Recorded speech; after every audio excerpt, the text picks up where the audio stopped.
Blair has a first love who went abroad at an early age. On the day of his mother's birthday, he walked into the house arm in arm with his first love. His first love sat down beside Blair and looked at me with a smile. I heard from Blair that your steamed spiribus with rice flour are very delicious. Can I have a taste? She was treating me like a nanny. Seeing that I didn't move, Blair frowned in displeasure. What are you standing there for? Hurry up and go do it. I turned around with a smile. Instead of making the steamed spiribus with rice flour, I firmly divorced the man who didn't respect me. As soon as Vivian returned to the country, she appeared hand in hand with Blair at Blair's family's old mansion. Today is his mother's birthday banquet. She likes tranquility and didn't hold a grand celebration. The people who came were all relatives of the family. Vivian's appearance seemed very abrupt. But soon, the one who seemed out of place became me. Because she had already taken Blair's arm and sat in the seat that originally belonged to me, leaving me standing there awkwardly alone. There was no place for me beside Blair. Just like there was never a place for me in his heart. Vivian didn't seem to think there was anything wrong with her behavior. Instead, she looked at me with a smile. You're Scarlett, right? I heard from Blair that you're really good at cooking Sichuan cuisine. Could you make me a dish of steamed spiribus with rice flour? It would be even better if you could make a dish of spicy diced chicken. I like light food. But Blair is crazy about Sichuan cuisine. In order to cater to his taste. After marriage, I specifically learned from a chef for a long time and could easily cook several famous dishes. No wonder Blair would always show a meaningful expression every time he ate the steamed spiribus with rice flour. It turned out that Vivian liked to eat them. There was an awkward silence for a moment. Everyone at the table looked at me with schadenfreude. They all thought that I wasn't worthy of Blair. I just happened to have a face that was somewhat similar to Vivian's, and was a docile person. So I managed to become Mrs. Blair by chance. Now that the substitute is being ordered around like an Annie by the real person, it's not a big deal. I didn't move and just stood there. The atmosphere became even more awkward. And there was a sense of tension. The people at the table watching the commotion couldn't help but secretly look at Blair again. One is the legitimate Mrs. Blair. And the other is the first love who has been with him for more than 10 years. Which way the balance will tip depends entirely on Blair. The smile on Vivian's face froze. And her tone became a bit choked up. Blair. I didn't mean anything else. I just haven't eaten delicious hometown food for a long time. Blair frowned slightly. And his eyes looking at me became darker and darker. What are you standing there for? Hurry up and go make it? With a single sentence, he made his choice casually. The schadenfreude in the eyes around him became even stronger. Some who couldn't hold their temper even laughed out loud and mumbled. A substitute is just a substitute. She still wants to compete with the real person. She's really overestimating herself. I'm not unfamiliar with such words on ordinary days. But now, they seemed especially harsh. I slightly curved my lips, surveyed the table with my eyes, and turned around and left without looking back. Blair seemed to say something else. I didn't hear it clearly. And I didn't want to listen anymore. After leaving the banquet hall, Nanny Wang, a nanny of the old mansion, quickly greeted me. Relying on being an old servant of the Blair family, she had not been stingy in bossing me around on ordinary days. This time, she unceremoniously threw the apron in her hand at me. Then, let out a low sorry. With her hands crossed over her chest, she looked at me with schadenfreude. Madame? The ingredients are all in the refrigerator. Blair asked you to make the dishes yourself. And we can't really help. You can just go and get them yourself. After saying that, she left with a few other servants, chatting and laughing. Only one aunt secretly turned back with a look of pity and softly comforted me. Madam, I'll help you make the dishes. You can just serve them up later. She didn't dare to disobey Blair or resist Nanny Wang. So she could only try to save me some face in this way. And ever since Blair allowed Vivian to order me around like an Annie in front of everyone, my dignity had been torn to pieces and couldn't even be pieced back together. I shook my head, casually threw away the greasy apron, and directly left the old mansion through the back door of the kitchen. The old mansion is on the halfway up the mountain. I asked the driver to take me down the mountain, but the driver rolled his eyes at me impatiently. Madam, We still have to wait to send Blair and Vivian. What if we delay their use of the car? Can you take the responsibility? After saying that, he continued to focus on playing games. Look. I've been Mrs. Blair for 3 years. And even when I try to give an order to our own driver, I get sneered at. Forget it. A bitter and helpless smile tugged at the corners of my lips. And I turned around and walked down the mountain. I walked barefoot for more than 20 li. My feet were so tired that they were numb. And I didn't even know when they were scratched by branches. Finally, having fulfilled I managed to get a taxi at the foot of the mountain. The driver looked at me again and again through the rearview mirror, seemingly not understanding why a wealthy lady like me, wearing high-end customized clothes, would be in such a sorry state. I didn't explain. I just asked him to wait for me at the gate of my house for a while. I went back to the house, took my ID, bank card, and then went out and found a hotel to stay in. Before going out, I put the signed divorce agreement on the table in the bedroom and left a message telling Blair to go through the divorce procedures tomorrow morning. People from Shandong attach great importance to official positions. After graduating from university, I originally planned to go back to my hometown to take the civil servant exam. Because I loved Blair so much, I changed my plan and stayed in the capital city, becoming a housewife who cooked and did the housework. I seemed to be glamorous on the surface. But in fact, I didn't have anything of my own. It's better to love the motherland than a man. At least the motherland will never abandon me at any time. With my mind made up, a determined smile curved the corners of my lips. And I bought a plane ticket to leave the capital city at noon tomorrow. Goodbye, capital city. In the Blair family, Blair's will is like a winged vane. After I left, everyone at the table began to curry favor with Vivian one after another. Even Blair's mother affectionately took her hand and asked her all kinds of questions. Vivian comes from a good family, has a beautiful appearance, and is one of the top talented dancers in the country. She is also a childhood sweetheart of Blair's, and is the most satisfactory daughter-in-law and a date in Blair's mother's eyes. However, she has always been focused on her career. Because she didn't want her figure to go out of shape and affect the beauty of her movements when dancing, she decided very early on not to have children before the age of 35. She even gave up her love with Blair and resolutely went abroad in order to get the opportunity to be the lead dancer in a top 4 and dance troupe. Blair has a very strong sense of pride and couldn't stand being always ranked behind Vivian's dance career. The two of them quarreled frequently and eventually broke up. Blair's mother also couldn't tolerate the fact that her son couldn't produce an heir for a long time. So she compromised and agreed to let me, who was docile and easy to control, marry into the family. However, I turned out to be a hen that doesn't lay eggs. I haven't been able to conceive a child in 3 years of marriage. Now that Vivian is already 30 years old, she secretly let slip to Blair's mother that she is willing to have children now when she returned to the country in advance this time. Blair's mother naturally looked at her more favorably. Vivian has a very high emotional intelligence and is very adept at socializing.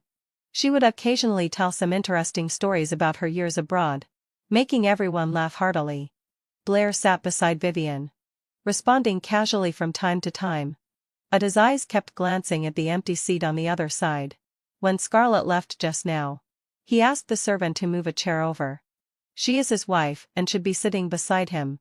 But Scarlett didn't come back for a long time. They were just 2 simple home-cooked dishes. How could it take more than an hour to make them?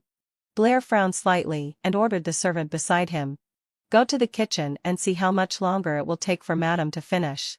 The servant responded and left. Soon, Manel. He came back and respectfully said in his ear, Sir. Madame went down the mountain more than an hour ago. More than an hour ago? When did this woman learn to be duplicitous? A look of anger quickly appeared on Blair's face. He frowned and said coldly, Who allowed the driver to send her away? The servant shook his head. Madame didn't use the car. She walked down the mountain by herself. It's more than 10 kilometers from here to the foot of the mountain. And Scarlett was wearing high heels. Blair felt an inexplicable sense of restlessness. He suddenly felt that something had gotten out of his control. He took out his phone and wanted to call Scarlett. But Vivian's delicate voice reached his ears first. Blair. Is Scarlett angry? It's all my fault. I shouldn't have wanted to eat hometown food for no reason. But even if she's angry with me, she shouldn't just leave like this at Auntie's birthday banquet. There was a lot of grievance in Vivian's voice. And her eyes were red as if she was about to cry. Blair couldn't stand seeing her like this the most. He comforted her softly. It has nothing to do with you. She's just being unreasonable. As the host of the banquet, it's not a big deal to cook to signature dishes for the guests personally. But she had to make such a fuss. He had been spoiling her too much usually. Just take this opportunity to leave her alone for a few days and let her reflect on her mistakes. Blair stopped thinking about Scarlett and picked up his wine glass to chat and laugh with the people at the table. During the meal, someone Vivian. Blair instinctively wanted to refuse. Then Scarlett's stubborn little face flashed through his mind. And he didn't hesitate to intertwine his arm with Vivian's. This woman has too much temper. She really needs to be tempered. The birthday banquet didn't end until very late. Blair drank a bit too much and stumbled a little when he got up. Vivian quickly reached out and supported him. Her body leaned in close. And her delicate voice carried a hint of an indescribable charm. Blair. You're drunk. Let me send you home. This clearly meant that she didn't want to part with Blair. Blair's mother also chimed in. Yes, hadn't so solved my obsession. It's better for you two to go together and take care of each other. A faint ripple rose in Blair's heart, but it quickly subsided. He shook his head lightly and said, No need. Scarlett will come to pick me up. This time, it was his oversight. He would take the initiative to show some kindness and hope that the woman would know when to stop. As he spoke, he took out his phone and dialed Scarlett's number. Unfortunately, the phone that usually could be connected after ringing once or twice didn't get answered this time. When he called for the second time, a cold system prompt tone sounded directly. Sorry. A number you dialed cannot be connected for the moment. Scarlett had actually blocked him. Blair has always been arrogant. Now that he has condescended to take the initiative to call Scarlett, he has already given her a way out. Unexpectedly, not only did this woman not take the opportunity to make amends, but she also willfully refused to answer the phone. She's simply going against the norm. Seeing that Blair's face was getting darker and darker, Vivian thought he was angry because he had lost face. She seized the opportunity to add fuel to the fire. It's all my fault. I shouldn't have asked for hometown food. It's okay if Scarlett is angry with me. But how could she willfully take out her anger on you? Hearing Vivian's words, Blair's face became even more. He said coldly, Don't worry about her. Let's see how long she can keep making a scene. I don't know if it was because of being angry with Scarlett, but Blair suddenly felt a bit more sober. He grabbed his clothes and left without looking back. Blair. Vivian instinctively wanted to chase after him. But she is a smart person and knows Blair well enough. She is well aware that chasing too closely at this moment will have the opposite effect. So she obediently stopped and let the driver of the old mansion send her home. I originally thought that since Scarlett could marry Blair, she should have some abilities. But now it seems that she is vulnerable. Since that's the case, don't blame her for making a quick move. Blair didn't know about Vivian's thoughts and went home in a foul mood. Scarlett didn't like having strangers in the house, so she usually cooked and cleaned the house by herself. No matter how late he came home in the evening, Scarlett would always leave a small warm yellow night light in the entrance hall. She would also curl up on the sofa, reading a book and waiting for him, happily telling him the interesting things that happened during the day.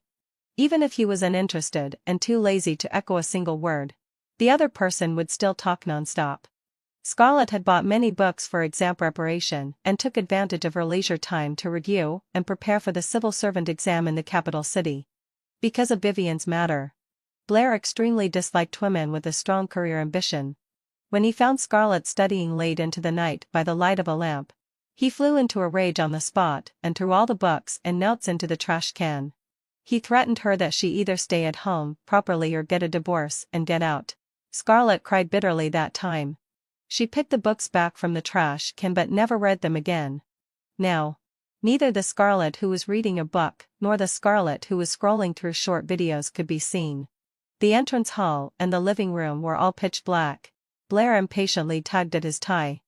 Besides feeling irritated, he actually felt a bit of inexplicable panic. He went straight to the bedroom upstairs, thinking that perhaps Scarlett was just being stubborn and refused to wait for him, and she had gone back to the bedroom to sleep first. However, the bedroom was empty, and there wasn't even a trace of anyone. There was only the solitary wedding ring placed on the table, as well as the divorce agreement signed by Scarlett. Blair became even more furious. It seemed that he had been too good to Scarlett. This woman not only dared to run away from home but also dared to threaten him with a divorce. Let's see how long she can hold out. Blair tore up the divorce agreement and washed up and went to bed with a feeling of depression all over him. Perhaps he wasn't used to not having Scarlett by his side. That night, Blair suffered from insomnia for the first time in a long while. Under too much pressure.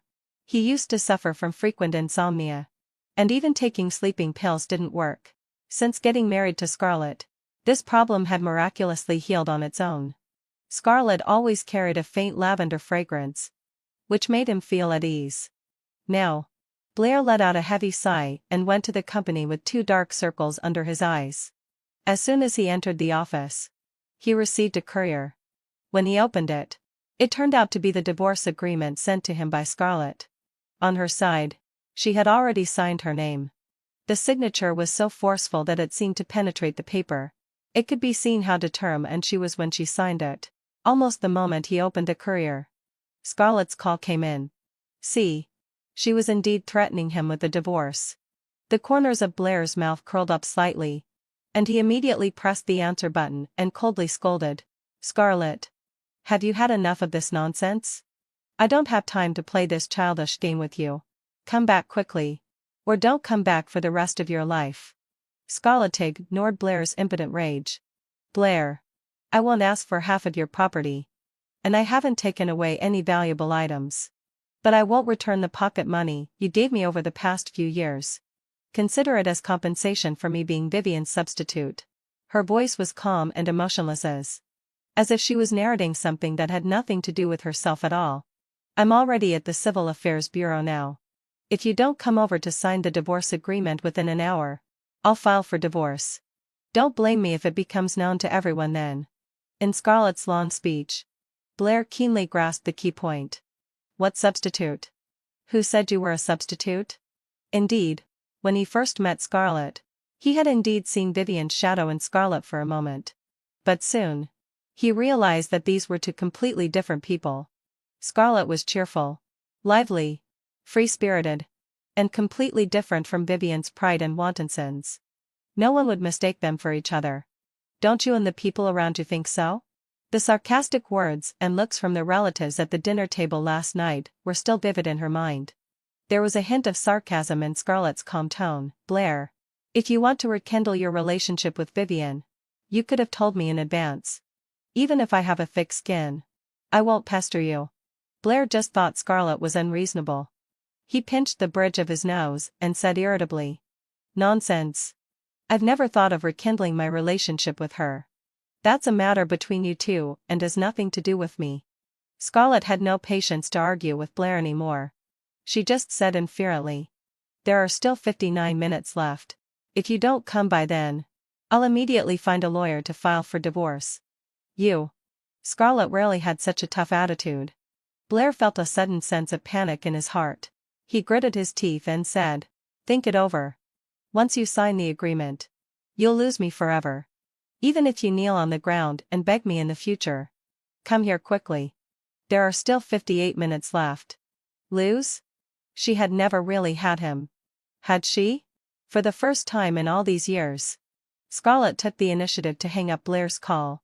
Blair became angry and humiliated. He tore the divorce agreement into pieces and threw it into the trash can. Still not satisfied, he kicked the trash can hard, sending it flying to meters away. He had been too good to this woman usually. She was threatening to get a divorce over a trivial matter. It seemed that he needed to ignore her for a few more days. Let her suffer more outside, and come back crying and admitting her mistakes to him. Under my constant urging, Blair finally came to the Civil Affairs Bureau. His pride wouldn't allow him to be at a disadvantage in anything, even though he didn't want a divorce at all in his heart. When Blair came to the Civil Affairs Bureau, Vivian was still by his side. Vivian was dressed beautifully and brightly, with a bit of pride as if she could defeat me effortlessly with a single move. But her words were full of grievances. "Scarlett, you've misunderstood. Blair and I are just good friends. Even if you're angry, you can't threaten to get a divorce at every turn. It's immoral to occupy public resources so casually." I didn't even give Vivian a glance. I just raised the number plate in my hand to Blair and said, "Let's go. It's just our turn." Over the years, I knew Blair's character well. I expected that he would tear up the divorce agreement. So I specifically printed 2 more copies at the printing shop at the entrance. "Have you really thought this through?" "Yeah." Seeing that I showed no sign of begging for mercy, Blair didn't want to lose face either. He raised his hand and signed the divorce agreement. After the formalities were completed, as long as the 30-day divorce schooling-off period passed, I could completely free myself from this relationship. I felt much more relaxed in my heart and got up and walked towards the restroom. Seeing this, Vivian also said to Blair, "Blair, I'm going to the restroom." In the restroom, Vivian blocked my way. She raised her eyebrows slightly, and her eyes were full of pride. "Scarlett, do you know why you haven't had a child in the past few years of your marriage?" I stopped in my tracks and stared fixedly at Vivian. "Of course. It's because you've had contraceptive injections and taken birth control pills." Vivian let out a soft laugh, and her beautiful face was full of pride. "Blair has said more than once that his child will only be born to me. You're just a tool he married to deal with his parents. As soon as I come back, he'll divorce you immediately. How could he want a child born to you?" My heart was filled with bitterness. My parents passed away when I was very young. And my only living relative, my grandfather, also passed away due to illness when I was in college. So after getting married, I always wanted to have a child of my own. In this way, I wouldn't be alone in this world anymore. Unfortunately, I hadn't gotten pregnant in 3 years of marriage. For this reason, my mother-in-law would often sneer at me and made me drink countless bitter medicines. I originally thought it was just that fate hadn't arrived yet. It turned out that everything was man-made. The so-called affection between husband and wife over the past few years was really a joke. A clear tear quietly slid down from the corner of my eye. I raised my hand and wiped it away, and then smiled at Vivian. "Thank you for telling me the truth. It's better to be a clear-headed person than to be kept in the dark all the time." Vivian never expected that I would react so calmly. She was stunned for a moment. By the time she reacted, I had already walked away. She specifically came to tell me these things, no doubt wanting me to give up completely and never pester Blair again. She was really worrying too much. I never go back to my old ways. Blair didn't know that Vivian had told me these things. He just wishfully continued to think that I was threatening him with a divorce. A 30-day cooling-off period? He was certain that I wouldn't be able to hold out for more than 10 days and would come back crying and begging for his forgiveness. He even thought that at that time, he would give me a good scolding to prevent me from taking marriage as a joke again. I didn't care at all about Blair's wishful thinking. The first thing I did when I went back to my hometown was to sign up for this year's civil servant exam. I had paid attention to the exam regulations every year before, and I would also look at the exam questions from time to time. So it wasn't difficult to operate now, considering the alignment with my major and my personal preferences. After a simple screening, I decisively chose the position in the Culture and Tourism Bureau of the city where my hometown was located. The competition for positions in the Culture and Tourism Bureau was fierce, and the score line for entering the interview and the written examination was very high. Although I had made some preparations for the civil servant exam over the years, most of my energy was spent on Blair. It wasn't an easy task to pick up all the knowledge I had thrown away in a short period of time. I had to work hard during the remaining month. Even if I had to tie my hair to the beam, perk my thigh with an AWL, and not sleep or rest, I had to pass the written examination. The old house left by my grandfather was a bit old, but it was still clean and tidy. I simply tidied up the house and then thought about going out to buy some things. Unexpectedly, as soon as I walked out of the unit door, I bumped into a solid wall of people head-on. The young man who was bumped let out a muffled groan. He was just about to say something, But when he saw that it was me, there was excitement that couldn't be hidden in his cheerful tone. "Scarlett. You're back?" I looked up at the young man in front of me. Besides being shocked, I was also full of excitement. "Leo. How do you have time to come back?" Leo. An athlete of the national swimming team and a popular newly emerging Olympic champion. When we were children, we often stayed at our grandfather's house. We saw each other frequently. Leo was still a little kid who had just learned to walk and would follow me around as a little follower every day. The two of us often played wildly in the community. The little kid was very naughty and had a stubborn personality. When he lost his temper and cried, his voice could almost lift the roof off. Once, I was annoyed by his crying. I didn't know where I got the strength from, but I actually carried him downstairs, stuffed a cloth in his mouth, and tied him to a tree. He was tied there for an hour. After my grandfather found out, he gave me a good scolding. And then Leo was rescued. Since then, the naughty kid seemed to be intimidated by my powerful aura, and never dared to lose his temper casually again. He obediently followed me to read books and study. 2 years later, Leo was selected by the local swimming team and became an athlete. I also went to a boarding junior high school, and the study pressure became greater and greater. We only met during festivals. After that, my grandfather passed away. After I went to university in the capital city and married Blair, we gradually lost contact. Counting it carefully, we hadn't seen each other for a full 8 years. Time had passed, and the skinny and small naughty kid had actually grown into an all guy of 1.9 meters. I had to look up to see his face clearly. I can't lose my momentum even if I lose in height. I took 2 steps back and stood on the steps, pretending to be as tall as Leo. Then, let out a lone sigh. Just like when we were kids. I flicked him on the head with my finger. "You're so disrespectful. Call me sister. You only reach up to my shoulder. And you still have the nerve to ask me to call you sister." Leo clicked his tongue in dissatisfaction. And there was an inexplicable hint of grievance in his tone. "Scarlett. You're really heartless. You haven't come back to visit me for all these years." I come back every year to visit my grandfather's grave and also stop by to see Leo's grandfather. It's just that I never happened to meet him each time. The person in front of me gradually overlapped with the one in my memory. I felt a flood of emotions, and proudly patted Leo on the shoulder. "The little kid has really grown up. I watched your competition and I'm so proud of you for bringing honor to our country." Of course. Seeing me looking at him with pride in my eyes, the corners of Leo's lips couldn't help but turn up. Then he changed the topic a bit dejectedly. "I heard that you got married in the capital city. Why did you suddenly come back now?" I didn't hide it, and just calmly told Leo, "I got divorced. I'm back to prepare for the civil service exam, and I'll stay in my hometown from now on." Upon hearing such words suddenly, Leo's eyes lit up instantly. And he couldn't believe it and confirmed again. "Really?" "Yeah." I didn't know that Leo was overjoyed about my divorce. I thought he was worried about whether I could pass the exam, so I patted his shoulder to comfort him. "Don't worry.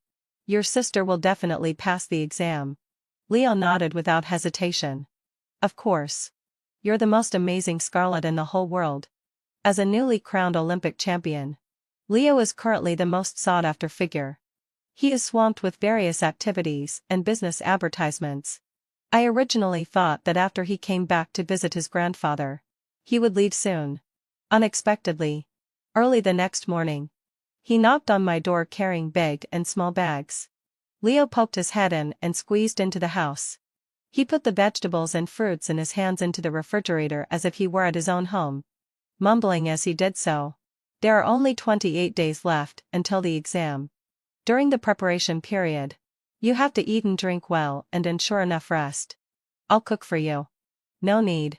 I can do it myself." How could I have the nerve to let an Olympic champion cook for me? You can't focus on 2 things at once. Unless you don't want to pass the written exam smoothly. Leo made the decision directly and then added, "Don't worry. I'm not doing it for nothing. I'll also come to mooch off your food and drinks." I was completely at a loss for words. Leo did what he said. He actually became an Annie in my house, taking care of everything meticulously. He even somehow found me several rare study materials. The love of a young man is sincere and passionate. How could I not feel it? But falling into the big pit of love and marriage once is enough. I will never make the same mistake again. I can't keep Leo waiting like this.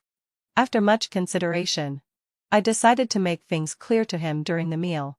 I told him everything, including how Blair and I ended up getting a divorce in the past few years. In short, I will never get married again in this lifetime. You're right. I do like you. I've liked you since I was very young and it has never changed. Looking at my calm face, Leo retorted emotionally. I know Blair treated you badly and broke your heart. But Blair is Blair and I am me. Isn't it too unfair for you to sentence me to death without listening to my explanation? Just because of his mistakes? I didn't expect Leo to react so strongly. I patiently explained, you're still young and you haven't met many people. You will find a very, very good girl in the future. That's right. There are many very good girls in this world, but the only one I've ever wanted is you. Leo interrupted me again. And even a tear involuntarily rolled down from the corner of his eye. Scarlett, I lied to you. It's not that I haven't seen you for 8 years. In fact, I know where you live and I've secretly gone to see you every year. In the past 2 years. I knew you weren't happy. I wanted you to leave Blair countless times. But after thinking about it, I decided to respect your own choice. Now that you bravely walked out, I will never give up this opportunity. There was an important reason that Leo didn't say. He used to have nothing and didn't have the confidence to pursue her. Now he has something. And she's also divorced. Everything is the best arrangement. He will never give up. I never expected Leo to say such things. I was so shocked that I was at a loss for words. I didn't know how to face this affection. My mind went blank. And I awkwardly changed the topic. I just want to focus on preparing for the exam now. Let's talk about other things after the exam. Okay. Leo didn't force me to make a decision. He just softened his tone and said word by word, I'm serious. I will wait for you. No matter how long it takes. Time is precious. In the following days, I devoted myself wholeheartedly to my studies. As if I had gone back to the days when I was preparing for the college entrance examination overnight. Leo found various ways to cook delicious food for me. He was very quiet. Except for his undisguised passionate gaze that fell on me from time to time. He almost had no presence. Even if I wanted to drive him away, I couldn't find a proper reason. After a long time, I simply let him be. Maybe I'm naturally good at studying. Or maybe Leo took such good care of me. In just 1 month, my learning efficiency was amazingly high. The written exam went very smoothly. I finished all the questions in one go without any hesitation. When I came out of the examination room, I saw Leo waiting for me from a distance. I smiled and waved at him. Come on. Your sister will treat you to hot pot. We had a great time eating hot pot. Leo and I both recalled our interesting childhood memories.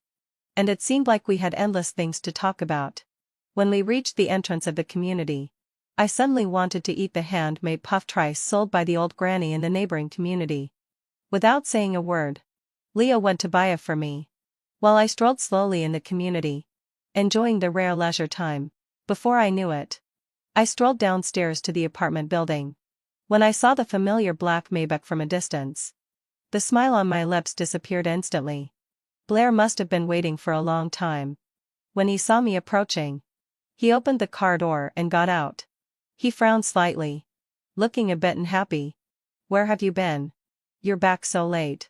I hadn't mentioned the civil service exam to Blair before. And there was no need to tell him now. I just said inferiorly, you don't have to pick me up. I will go to the Civil Affairs Bureau to get the divorce certificate on time at 9 o'clock tomorrow morning. Upon hearing the word, divorce, Blair's expression became even uglier. And a faint aura of hostility surrounded him. I quickly took a step back, worried that he might go crazy and hurt me. Perhaps my subconscious step back hurt Blair. There was a bit of brokenness in his eyes. And his tone softened. Scarlett, you should have cooled down after making such a fuss for so long. Hurry up and pack your things and come home with me. I can let go of the things you did before.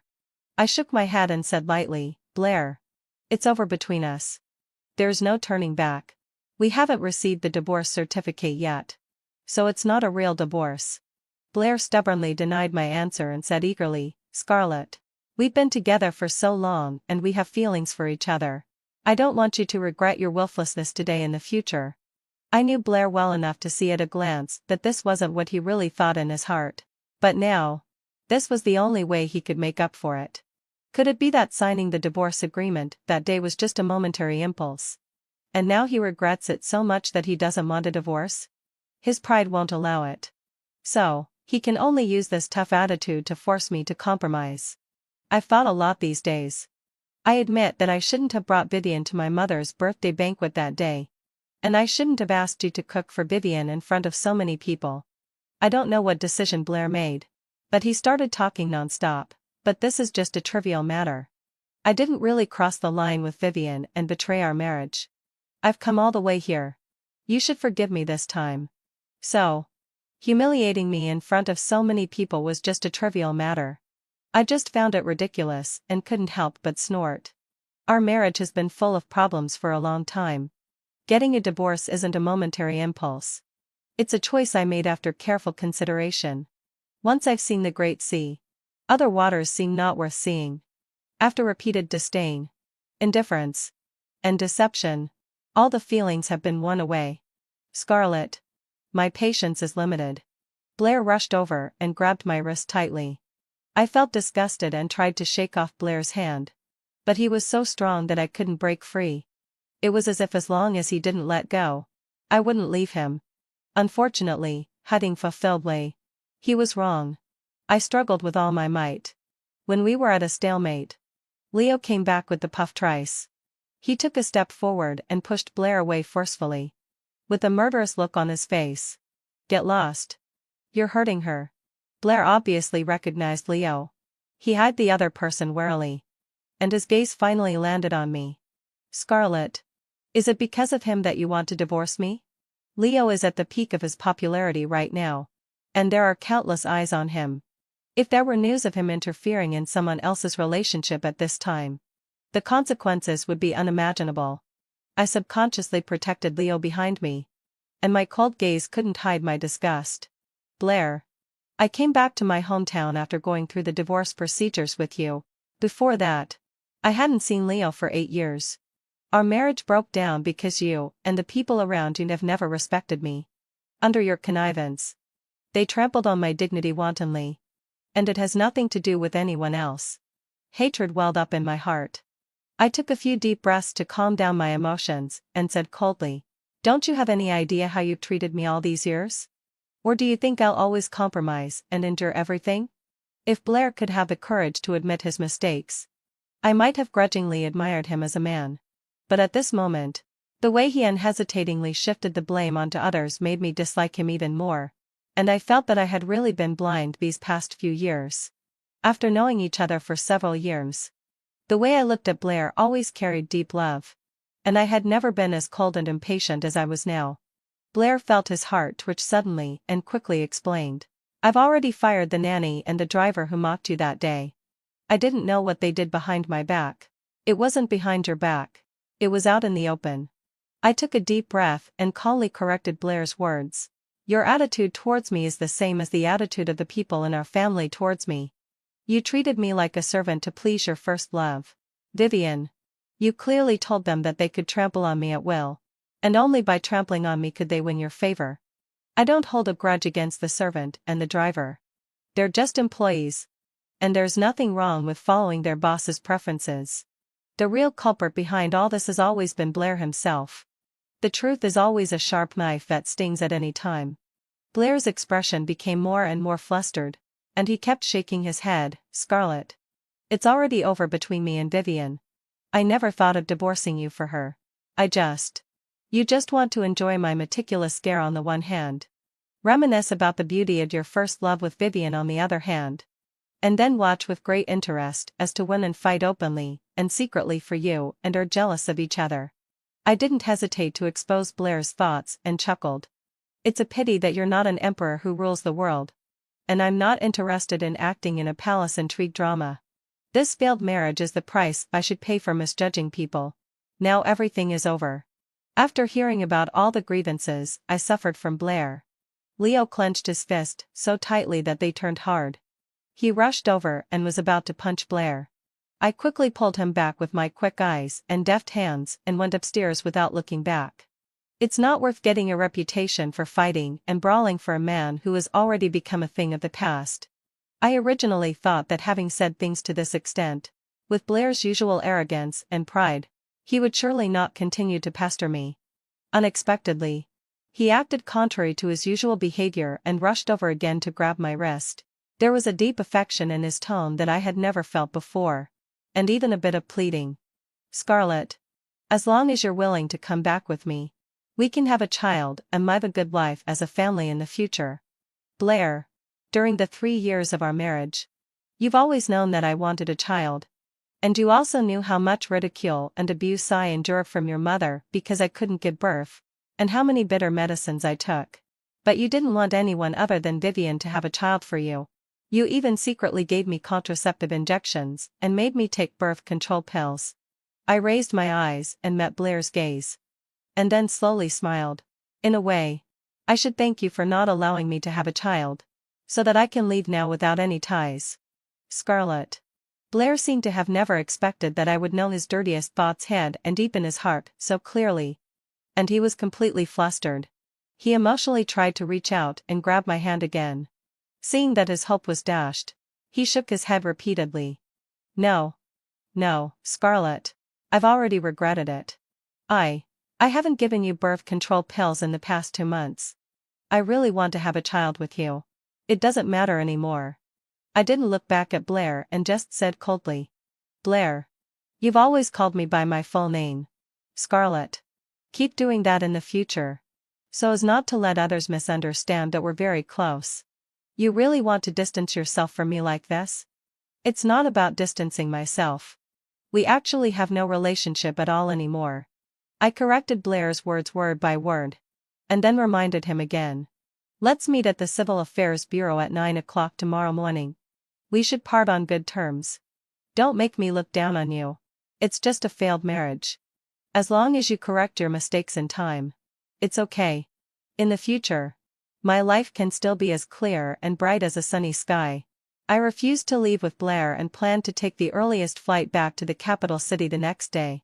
When I opened the door, I saw Leo standing at my door with a suitcase in his hand.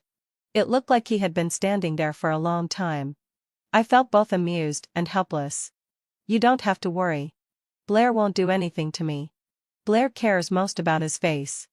Even in the worst case scenario. Even if he doesn't care about his face, the Blair family does. They will never let this marriage end up in court." Leo coughed lightly. He was the most stubborn-mouthed. "I'm not worried. It's just that it's time for me to go back for training." "Well, I'll see through it, but not expose it." When we arrived at the Civil Affairs Bureau, Blair was already waiting there. He came over and was about to say something, but Leo's tall figure blocked him back. I took the opportunity to enter the hall without looking back. The moment I saw the cold steel seal stamped on the divorce certificate, there was not the slightest regret in my heart. All I felt was a long-lost sense of relief. Time has passed. Those strong feelings of love had long since disappeared completely under Blair's daily indifference and trampling. I put away my own divorce certificate and left without looking back. After walking out of the Civil Affairs Bureau, I don't know when Leo changed into a neat suit. He magically took out a diamond ring and knelt down on one knee in front of me. "Scarlett. I love you. Marry me." I was amused by Leo's serious look and teased. "You're just a young kid and you're not even old enough to get married legally. How can you marry me? It's just 382 days away. Just promise me first. Then it depends on your performance in these 382 days. Side story from Blair's perspective: perhaps people from Shandong are all born with the talent for passing the civil service exam. Even though she wasted a few years by my side, Scarlett still successfully passed the civil service exam for the Culture and Tourism Bureau. She loves her job very much. Every day, she comes up with various ways to make videos to promote the beautiful scenery and delicious food of her hometown.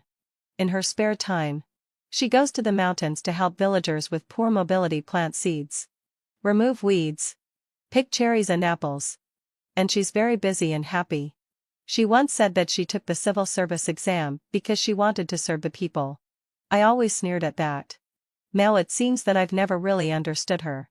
I'm really a failed ex-husband. Leo is in the prime of his youth and full of vitality. He has all kinds of ways to pursue girls. Under his persistent and fierce pursuit, it didn't take long for Scarlett to open her heart and accept him. On the day Leo turned 22 years old, he dragged Scarlett to queue up at the gate of the Civil Affairs Bureau to get married before dawn.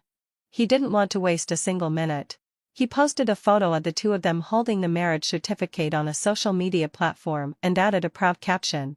"Thank God for letting me marry the girl I wanted to marry when I was 2 years old at the age of 22. Dawa continuous blessings on the internet."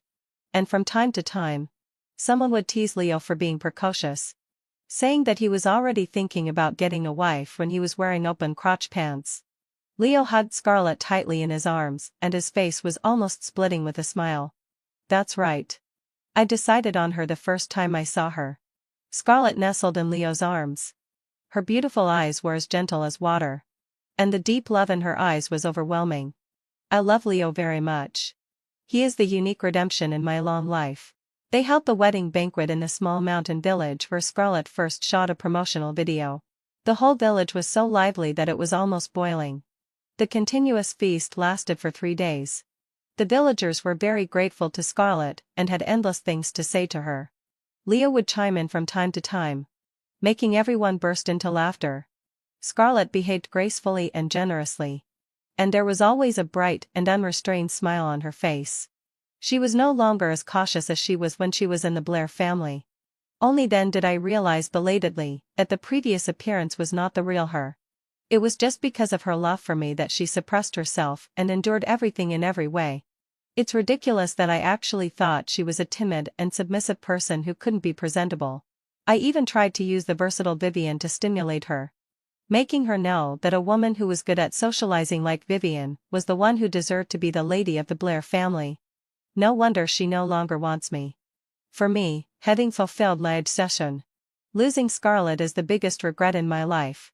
But for Scarlett, leaving me is the most correct thing she has ever done in her life. Leo is right. I don't understand Scarlett at all. I was just selfishly and greedily enjoying her love. That kind of strong love will never come again. But I haven't given up. I don't know Leo. But don't I know about sports students? Vivian didn't seem to think there was anything wrong with her behavior. Instead, she looked at me with a smile. What's more, with an age difference of more than 5 years is inherently unreliable. As Leo's fame grows, Scarlett's beauty is gradually fading. It's just a matter of time before he cheats. At that time, Scarlett will understand that all men in the world are the same.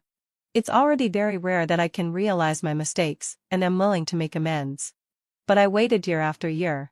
Even when Leo won 3 more gold medals at the next Olympic Games, there was still only Scarlett in his eyes. When asked by the media if he rushed home as soon as the competition ended every time to give his wife a sense of security, Leo smiled and shook his head. "No. I just miss her so much. I want to see her every moment." 2 years later, Scarlett gave birth to a son for Leo and suffered a lot during the childbirth. Leo was so heartbroken that he cried and asked the doctor to tie his tubes, saying that they would never have another child. Scarlett loves her son very much, but she didn't choose to be a housewife. She went back to work as soon as she finished her confinement period. She spared no effort to create new tourism resources, help local fruit farmers introduce new varieties and expand the planting and production scale, and made high-quality agricultural products sold all over the world. Looking at her chatting and laughing at the short video platform sharing meeting, a faint smile also appeared on my lips. Seeing this, my assistant couldn't help but say, "President Blair, since you're already here, why don't you go and say hello?" I shook my head. Scarlett once said that a qualified ex should be like dead. She always blames me for not remembering her words. This time, I remember. His brother poked his shoulder and asked, "Leaving your first love for a girl with twin ponytails and a JK uniform? Aren't you afraid she'll run away?" He squinted his eyes and smiled. "There's no help for it. Men all understand the value of twin ponytails." I didn't understand their veiled meaning. But I also knew that my first love had changed his heart.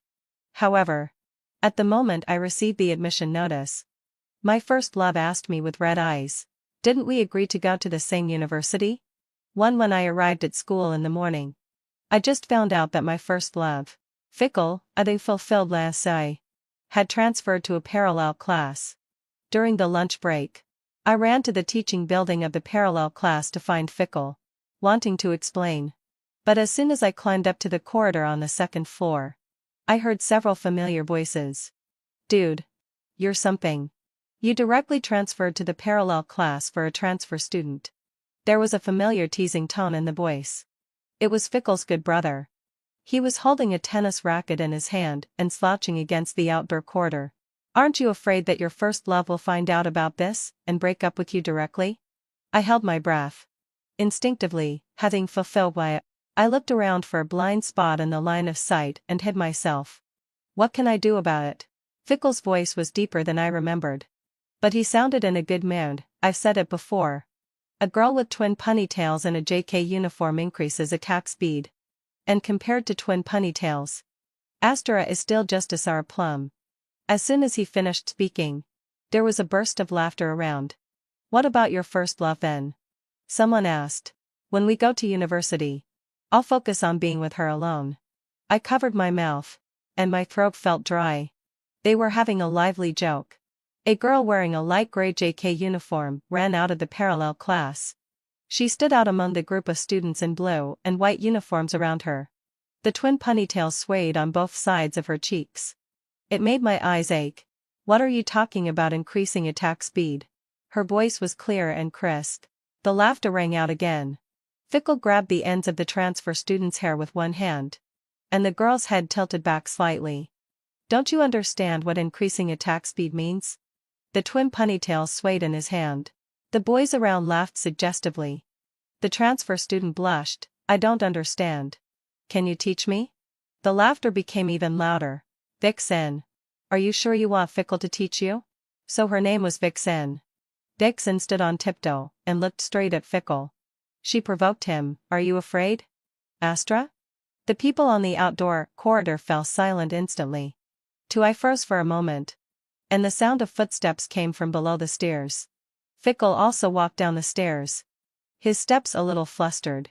Vixen was following behind him. I sniffled. I came to ask why you suddenly transferred classes." Although I was asking Fickle, my eyes involuntarily looked at Vixen. Fickle looked at me and awkwardly distanced himself from Vixen. "Come on. I'll take you to the cafeteria to eat sweet and sour spare ribs." He didn't answer my question and pulled me towards the cafeteria. I couldn't break free. His sticky palm held mine tightly. When I looked back, I saw Vixen's provocative smile. "Fickle, what does JK increases attack speed mean?" I shook his arm. His face turned red instantly, and he lost his previous casualness. "Little girl, don't ask what you shouldn't ask." Fickle didn't show any sign of stopping. Instead, he quickened his pace a bit. "If you don't hurry up, the sweet and sour spare ribs you like will be gone." I found an empty seat and waited for Fickle. When I was about to go and get some soup with a bowl in my hand, Vixen took the initiative to come over. She was really fast. I thought to myself, "Are you Astra? Fickle's first love, right?" Seeing that I didn't react, Vixen laughed out loud. "Hello. I'm Vixen who just transferred here." After saying that, Vixen smiled at me, looking friendly and cute. I couldn't smile like that, with her eyes curved like a crescent moon. When Fickle came back with the food, he saw this scene. I was sitting stupidly opposite Vixen. The food tray made a clattering sound when it was placed on the table, and then I came back to my senses. Fickle had already sat down beside me. There was a tall, pointed pile of food on the plate. "Astra, are you going to eat so much?" Vixen let out an exaggerated cry. And immediately there were glances from around. As she spoke, she pinched her stomach where there was no visible fat at all. I'm so afraid of getting fat. I'll look bad when I do the cheerleading." The last sentence was addressed to Fickle. "It's okay. Astra takes the cute route." I tilted my head and looked at Fickle. "So, I'm still not pretty enough?" Fickle ignored her and instead put a drumstick on my plate. Vixen met my gaze. And her smile disappeared. She crunched on the lettuce in her mouth loudly. But after lunch, Fickle and I went in different directions. One to the left and one to the right. We were no longer in the same class. Vixen's beautiful and shaped eyes curved. She tilted her head and smiled at me with an ambiguous meaning. For in the afternoon, it was the school basketball league. I skipped class for the first time to watch Fickle play. I don't know why, but I always felt that something was slipping away from my hands quietly. The sun on the playground was so hot that it could almost melt people. I was holding 2 bottles of water in my hand. And the cold made my palms numb. All I could see in my field of vision were swaying figures. I stood on tiptoe with difficulty, trying to find Fickle's figure. At this moment, deafening music sounded. It was the cheerleading team starting to do the cheerleading. Vixen was standing in the middle. She was wearing a white short crop top and a red pleated skirt. Her wind ponytails were tied up high, and they traced beautiful arcs in the air as she moved. The boys on the basketball team, as if they had been acupunctured, stared straight at her. Even Fickle was entranced. I tightly clenched the bottle of ice water I had prepared for him in my hand. The bottle had already been soaked by my sweat. When the cheerleading ended, the music stopped abruptly, but the cheers lasted for a long time. I finally had a chance to squeeze to the front and wanted to give him the water. But the next second, I froze in place. Vixen jumped onto Fickle's back. How was it? Did I do a good job? She had a hint of pride in her voice. Fickle held her firmly. You did a great job. Next time, do it just for me. There were bursts of jeers and whistles around. Get together. Get together. I stood there, being pushed around by the crowd, holding the bottle of ice water in my hand. I felt out of place. Astra? Fickle finally saw me. And the smile on his face disappeared instantly, replaced by a trace of panic. I tried hard to squeeze out a smile and walked forward. You did a great job. My voice was dry. Vixen jumped off Fickle's back and looked at me with a smile.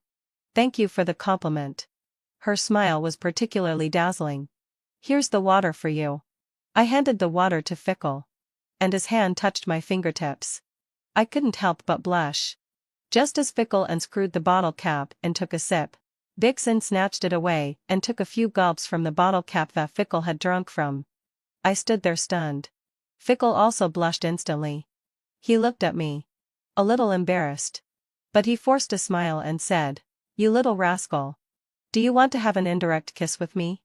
He put his arm around Vixen's neck and bent her over with a playful hug.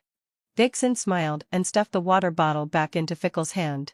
She slipped out from under Fickle's arm. You're not at a loss. As she spoke, she glanced at me.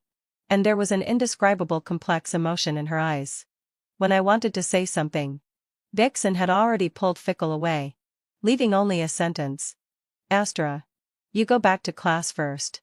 We're preparing for the next game. My hand holding the drink bag was painfully pinched. The extra water in the bag was like a joke, weighing heavily and pulling downwards.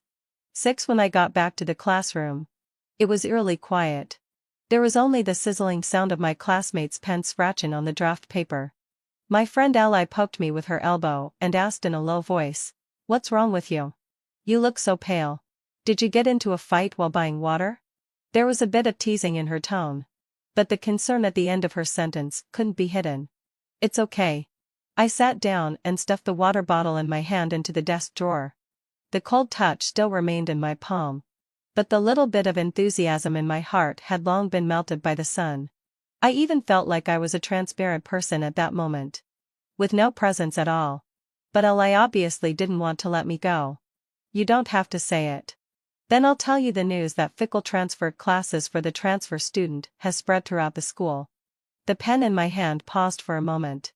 I stared at the solemnly printed Newton's first law in the textbook and remained silent. Ally sighed and lowered her voice even more. Vixen's face and figure. TSK, has How can we ordinary people compare? Now you know the power of a new arrival. Right? I opened my mouth, but found that my throat was dry, and I couldn't utter a single word. It was as if my heart was being tightly squeezed by something. and my breathing became disorderly. At this moment, Ali's more straightforward words came to my ears. Astra. Fickle as our fickle. How many girls are eyeing him? Be careful that Vixen's twin ponytails sway into Fickle's heart. Ali's words were buzzing in my ears. The draft paper under my pen was already filled with a whole page of Fickle. When Ali saw me like this, she shut up dejectedly. There was only a barely audible sigh left. 7 Fickle and I were childhood sweethearts. Everyone thought we were a couple. But he neither admitted nor denied it. Last night, Fickle even cornered me in the narrow corridor. He smiled and enclosed me in his arms. Astra. You're too good. His warm breath fell on my face. I blushed and pushed him away. Fickle? Don't. Fickle obediently let go of me and ruffled my hair. Good girl. You're too innocent. When we go to university, I'll confess to you. When he said this, his tone was light. And his eyes were bright. The afterglow of the setting sun shone on his face, making him even more dazzling. I bit my lip, lowered my head in a daze, and mumbled softly, "What's wrong with being good?" I stammered. And my face was as hot as if it had been overly baked by the sun.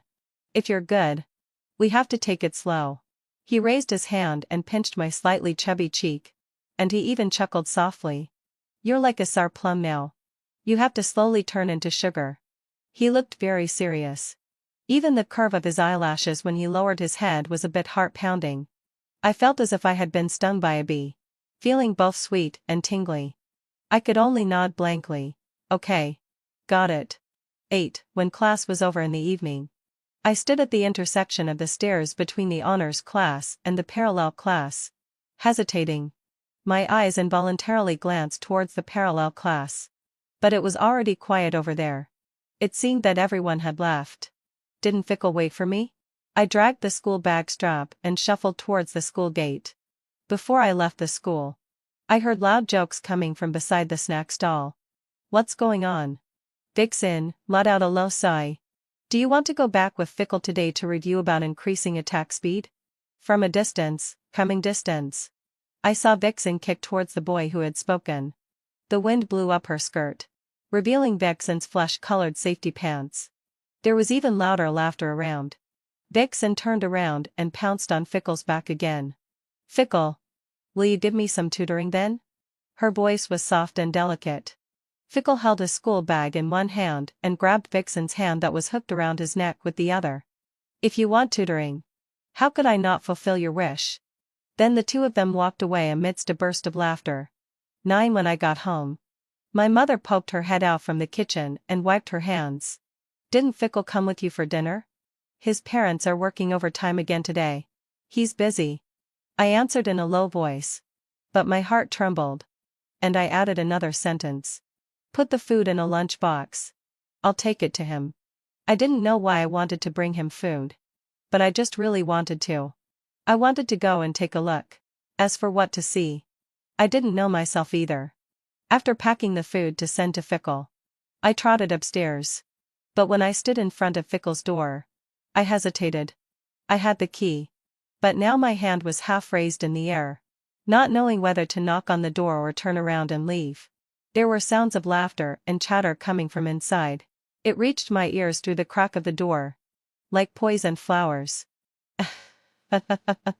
Fickle, you're so bad. It was Vixen's delicate and charming voice. I don't know if it was the little devil in my heart taking over. I knocked on the door hard. The voices inside stopped abruptly. Fickle opened the door and was startled for a moment when he saw it was me. Astra. Why are you here? Hearing my name coming out of his mouth, Vixen walked out of the room. The white knee-high socks that were originally at her knees were now hanging around her ankles. The twin ponytails on both sides were loose and drooping, as if they had been pulled hard. Fickle's white t-shirt was wrinkled and stuck to his body. There was a glaring red lipstick mark on the clothes. Something flashed through my mind. I seem to understand the meaning of twin ponytails increase attack speed. 10. The lunchbox in my hand dropped to the ground. The steaming braised pork scattered all over the floor. The red soup splashed onto my white sneakers. I turned around and ran, tears welling up in my eyes, and my steps getting faster and faster. But Fickle just wouldn't let me go. The sound of footsteps landed behind me again and again, getting closer and closer. He grabbed my wrist. And the force was so strong that I gasped in pain. Astra. Don't run. There was a trace of panic in his voice. I forcefully shook off his hand, turned around, and glared at him. Fickle. Let go. You two are so disgusting. The panic on his face flashed by. It was replaced by a look of pleading. And he lowered his voice. Good Astra. Please. Don't tell my mom. Please. My body was shaking with anger. And my palm was pinching so hard that it hurt. Fickle. What right do you have to ask me to hide it for you? He was stunned. His lips moved a few times. But he couldn't utter a single word. I stared at his cowardly and pale expression. I raised my hand and slapped him hard. Slap, the clear sound echoed in the empty corridor. Fickle's face was turned to one side by my slap. A clear handprint instantly appeared on his face. Fickle. You've disappointed me so much. My voice was shaking terribly. And tears couldn't stop falling. Fickle's eyes changed from shock to anger. Astra. What right do you have to hit me? He suddenly pushed me hard. I was caught off guard. My steps faltered. And my back hit the wall. I gasped in pain. I managed to stand up straight. Just as I was about to say something, he interrupted me. What stupid thing did I do? I'm an adult. It's none of your business. But. You clearly said that in college you would. My voice trembled. Fickle suddenly laughed. Yes, having fulfilled my obsession. I said I would pursue you in college. But that's after college. Who asked you to be so good? I didn't even know how I managed to stand there. How can you say such shameless words? His expression turned cold. Astra. I'll say it again. You'd better not tell my mom. This is my own business. You can't control it. Before he could say anything else, I ran down the stairs without looking back. 11 When I went downstairs the next day with red and swollen eyes, there was no sign of Fickle. I pursed my lips and walked quickly towards the school.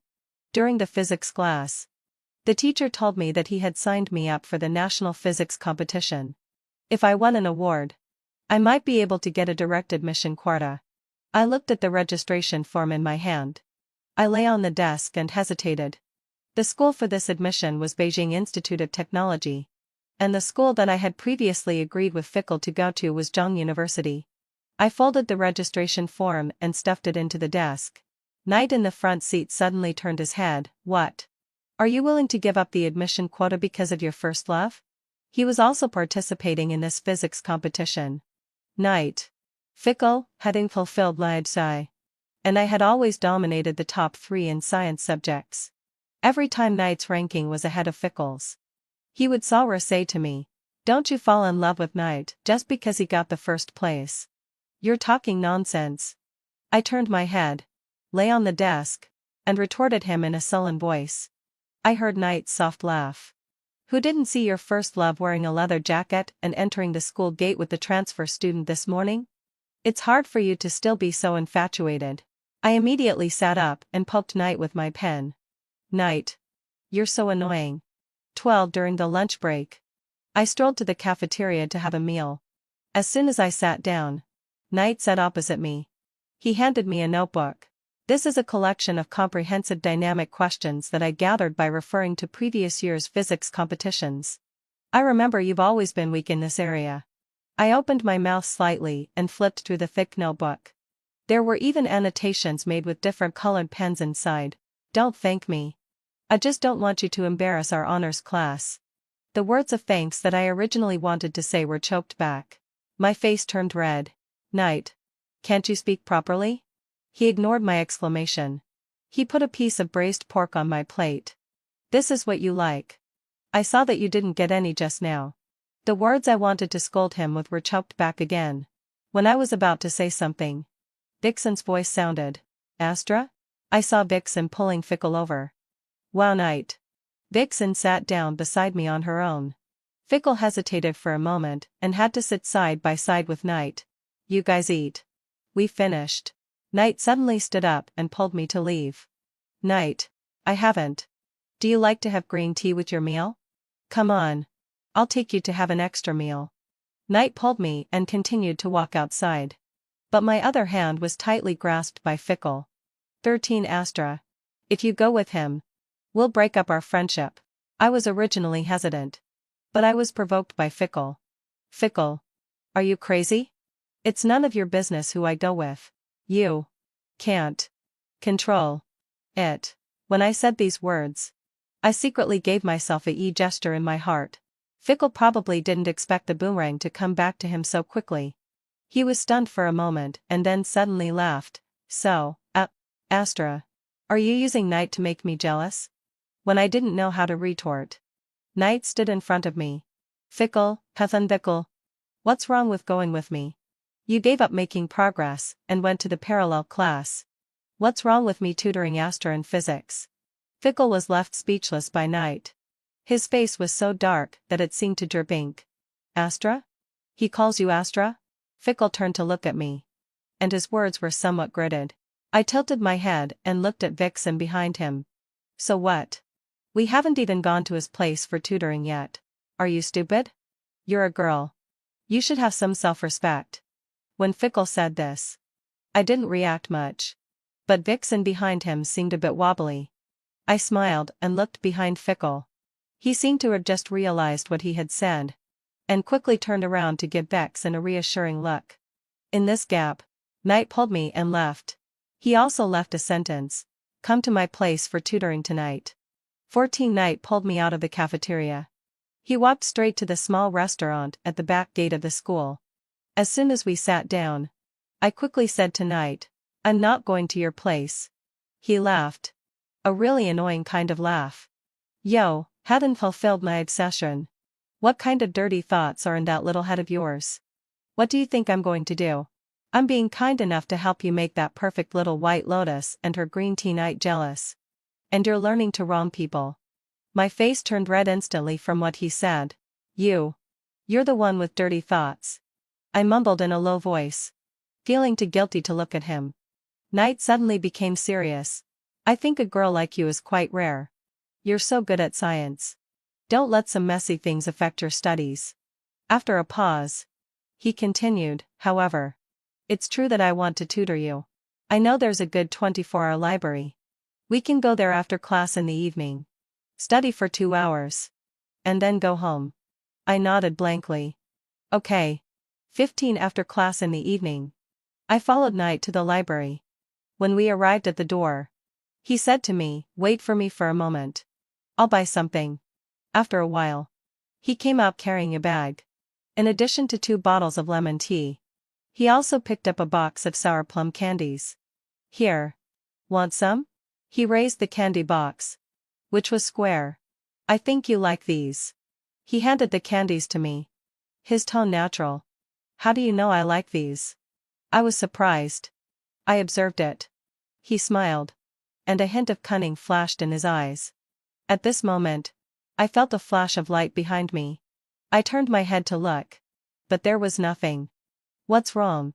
Knight looked down at me. Just now. I pursed my lips. A little hesitant, it seemed like. Something flashed? Theft. He couldn't help laughing. As if he had heard a funny joke. What? Are there paparazzi secretly taking pictures of us? As he spoke, he curled his fingers and tapped my forehead. Do you think we're big stars? Hurry up and go. It'll be dark soon. I frowned, feeling a bit unconvinced, and stretched my head to take another look.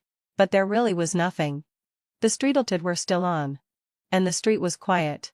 Not even a single fallen leaf had time to float down. Come on. Stop thinking about it. He took the school bag from my hand with one hand. With the other hand, he patted my shoulder and pushed me inside. Finish studying quickly and leave. Don't waste time and the electricity of the library. 16 Early the next morning. As soon as I stepped into the classroom, the originally noisy classroom fell silent immediately. All eyes were fixed on me. Before I could react, Fickle rushed up to me angrily. Astra, did you go to a hotel with Knight last night? His voice was so sharp that it seemed to lift the roof. I was stunned. And my mind was buzzing. Go to a hotel? Me and Knight? I suddenly looked up and glared at him fiercely. Fickle, half aside, watch what you say. Keep your mouth clean. Fickle sneered, what? Did I hit the nail on the head? Are you afraid to admit what you've done? Vixen sent me the photos. I was so angry that my whole body was shaking. Just as I was about to speak, Fickle raised his phone, my main was phone. And there was impressively a photo on the screen. In the photo, Knight was holding a square box in his hand. Under the dim streetlight twide, that box did indeed kind of look like. Coincidentally, right above the convenience store was a hotel. Just then, Vixen walked over gracefully, with an expression of deeply disappointed. Astra. How could you do this? You clearly know that Fickle likes you. How could you be with Knight behind his back? She paused, as if she couldn't bear to say it. As if I had done something unforgivable. I took a deep breath and turned to leave. Astra. Stop right there. Fickle grabbed my arm. You haven't explained this clearly yet.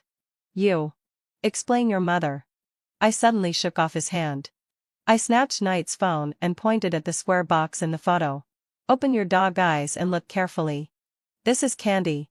Saw plum candy. It's not what you think it is. 17. I turned my head and stared at Vixen. You're an adult. Slandering others will come with legal consequences. Vixen's face turned pale. Her eyes flickered. And she didn't dare to meet my gaze. She stammered, I just care about you. So is this a reason to secretly take pictures of me? I pointed at the hotel above the convenience store. You deliberately took the photo like this. Didn't you just want everyone to think that night and I went to a hotel? The more I talked, the more excited I became. I grabbed the book on the desk. I threw it at Vixen fiercely. Slap, the book hit Vixen in the face. She let out a scream, covered her face, and crouched down. There was an uproar in the classroom, and everyone was stunned. No one expected that I, who was always gentle, would do such a thing. Astra. You're crazy. Vixen was also afraid that you would go astray. Fickle rushed over to grab me. Knight blocked him. Fickle hadn't fulfilled my inside. That's enough. Just because you're dirty doesn't mean everyone is dirty. I turned around and ran out of the classroom. I sat on the steps of the playground and buried my head deeply in my knees. After a while, Fickle chased after me. 18. Astra. I'm sorry. I was afraid that you would be deceived. Fickle's voice still carried the panting from running all the way. Seeing that I still ignored him, he continued, Astra. You're too innocent. I'm afraid Knight will hurt you. Fickle bent over, gasping for breath, and stood in front of me. There was a mixture of regret and a trace of an impatible annoyance in his eyes. Astra. Listen to me. His voice dropped, but it made people feel annoyed. I really didn't mean it. That photo from Vixen. I misunderstood. I turned my head, my nails digging deeply into my palm. So what? He was left speechless by my retort. His two hands rubbed back and forth along the seams of his pants. He scratched his hand and showed an embarrassed expression. Astra. It's my fault. I was too hasty. And you misunderstood. Vixen and I were just playing around. How can a girl like her, a green tea bitch, compare with you? I was just testing the waters with her. This way, when we go to college, I'll be the perfect boyfriend for you. Testing the waters? I almost burst out laughing. Fickle. Do you have any shame? Or do you just have no sense of shame at all? Fickle was stunned on the spot by my words. His chest heaved with anger. I shook off his hand that was holding my sleeve. Please stay away from me with your twin ponytail girl in the future. After saying that, I turned around and left. 19. Probably my words pierced through Fickle's facade. After that, we seemed to become strangers. But I heard that he started skipping classes. He followed Vixen to the internet CAF and played games all night long. Many classmates often saw the two of them coming out of the internet CAF in the early morning with greasy hair. 20. When the results of the first mock exam came out, I was scratching my head over the mock questions for the physics competition. The formulas on the paper were like little tadpoles. They swam around in front of my eyes. And I just couldn't grasp the key points. Astra. Look. You're second in the grade this time. My desk mate slapped me hard. and I was startled. The pen in my hand drew a long black line on the draft paper. I took the report card and quickly glanced at it. Sure enough, my name was prominently printed in the second place. I never expected that one day I could become famous throughout the school because of my grades. It's a pity that I wasn't the first. The first place was still Knight, and Fickle actually ranked outside the top 50. I was a bit surprised. And also a little secretly pleased. 21 When school was over, I walked to the entrance of the community. But I unexpectedly saw Fickle. He was leaning against a tree, holding a delicate small box in his hand. When he saw me, he immediately stood up straight and walked over quickly. Astra. I stopped in my tracks and didn't say anything. I just looked at him, waiting for what he was going to say next. Before. I was wrong. I shouldn't have treated you that way. And I shouldn't have misunderstood you. There was a flattering smile on his face as he handed the box to me. Your birthday is coming up soon. I've always remembered it. I hope you can forgive me. I took the box and opened it. It was a Pandora bracelet. It was adorned with all kinds of bling-bling little charms. My heart started to feel a bit sour. Just as I was about to say something, I heard him continue, Astra, can you do me a favor? Don't tell my family about my grades this time. And don't let your parents know either. He looked at me pitifully. The little bit of sympathy that had just emerged in my heart disappeared without a trace in an instant. So, you came to me not to apologize, but to ask me to help you lie? My tone was full of sarcasm. His eyes flickered for a moment. But his tone was unusually firm. Astra. Believe me, I will definitely catch up next time. This was just a momentary mistake. I was too lazy to listen to his nonsense anymore. I stuffed the bracelet back into his hand and turned around to leave. Don't worry. I have no interest in meddling in your messy business. 22 In the following days, I devoted myself wholeheartedly to preparing for the physics competition. Fickle and Vixen were still inseparable. It was as if nothing that had happened before had ever occurred. Occasionally, Hedden fulfilled my obsession. We would run into each other in the corridor. Fickle would look at me as if he wanted to say something but held back, but I would just coldly look away. 23 The preliminary round of the physics competition went very smoothly. When I walked out of the examination room, I let out a long sigh of relief. I knew in my heart that this time it was a sure thing. At this moment, my phone rang. I looked at the 3 words Fickle's mom on the screen, and my eyebrows immediately furrowed. My finger hovered over the answer button, and I hesitated for a second in my heart. I still chose to answer the call. Astra? Fickle's mom's voice was still gentle. You've been busy with your studies recently, right? She paused for a moment, and her tone became a bit flattering. Are you free tonight? Come to my place for dinner. I'll make my signature Coke chicken wings, and the spicy chicken that you like the most.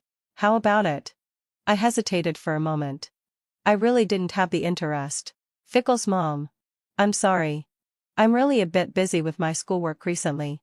Maybe, your parents have already agreed to come. She quickly interrupted, and her tone became even more enthusiastic than before.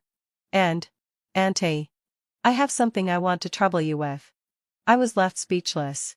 Since even my parents had agreed, I had to go to the appointment. 24 As soon as I entered Fickle's house, the atmosphere was extremely solemn. Fickle's dad sat on the sofa with a gloomy face, holding a report card in his hand. Fickle's mom was wiping her tears beside him. When she saw me, Fickle's mom grabbed my hand like she had found a life-saving straw and began to cry. Astra, please help Fickle.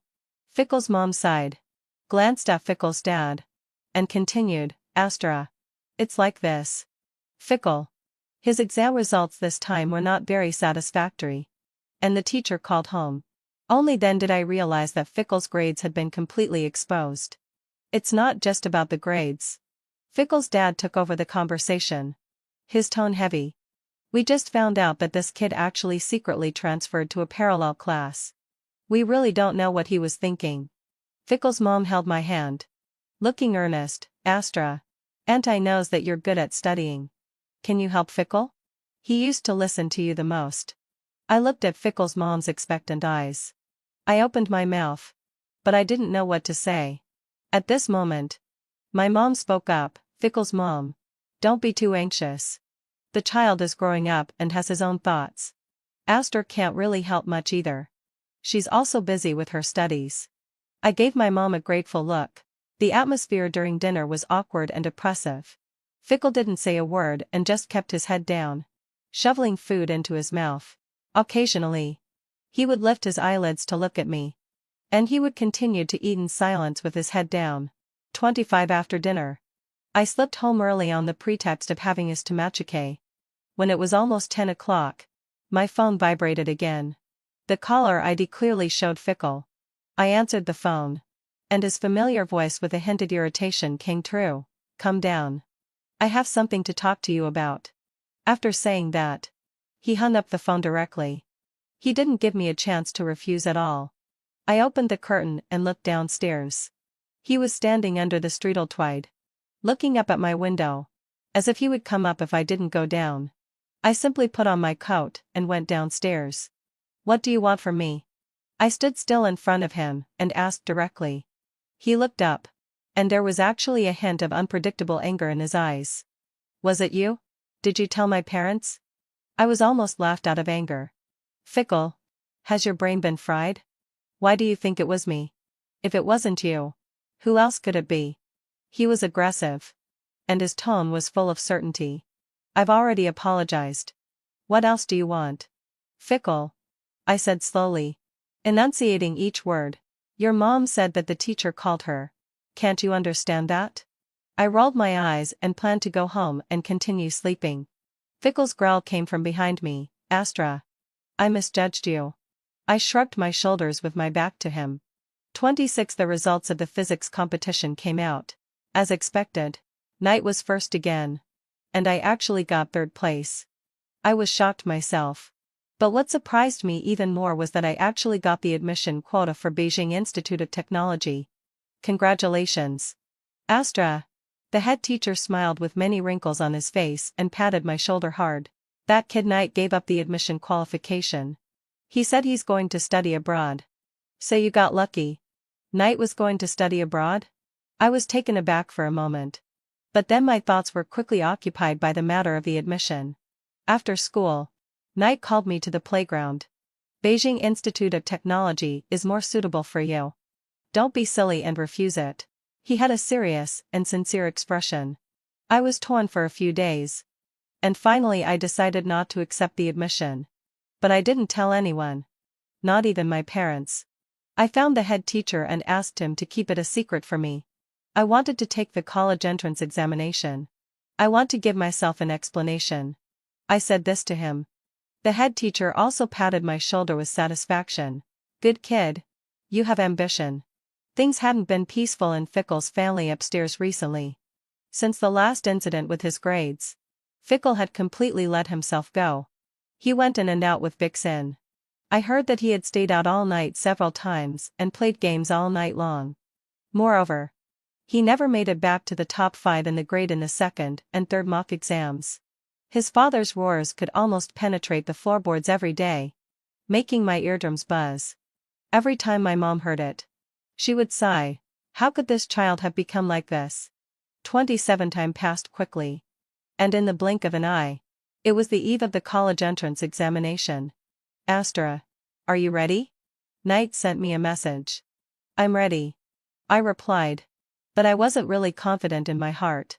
Don't be nervous. Just perform at your normal level. When I saw this sentence, my heart felt inexplicably at ease. During the 2 days of the college entrance examination, the weather was extremely hot. The examination room was like a steamer, making it hard to breathe. I forced myself to concentrate and answer the questions carefully, not daring to slack off in the slightest. After finishing the last subject, I walked out of the examination room. I let out a long sigh of relief. Astra. I turned around and saw Fickle standing not far away, holding 2 bottles of ice water in his hand. He walked towards me, wearing a rare smile on his face. How did you do in the exam? I took the water he handed me, and smiled. Not bad. How about you? I'm okay too. He shrugged his shoulders. And his eyes were a bit evasive. I didn't ask any further. 28 After the college entrance examination results came out, I did better than I expected. I actually just managed to reach the admission score line at Peking University. But I didn't change my mind and still chose the admission quota for Beijing Institute of Technology. On the day I received the admission notice, Fickle knocked on my door. His hair was messy. And his eyes were red. Why? I didn't understand. Didn't we agree to go to Zhang University together? Only then did I realize that he actually still remembered the promise we made to go to Zhang University together. Fickle. Even if I choose Zhang University, can you still go there with your current grades? Fickle showed a hurt expression. I closed the door. 29 Before I left, Fickle's dad and Fickle's mom came to see me. Astra. Take good care of yourself when you go to college in the future. Fickle's mom held my hand. Looking reluctant to part. I nodded. I will. Fickle's mom. That kid Fickle is going to repeat the senior year of high school. Fickle's dad sighed. I smiled but didn't say anything. In my heart, I silently said, goodbye. Fickle. END.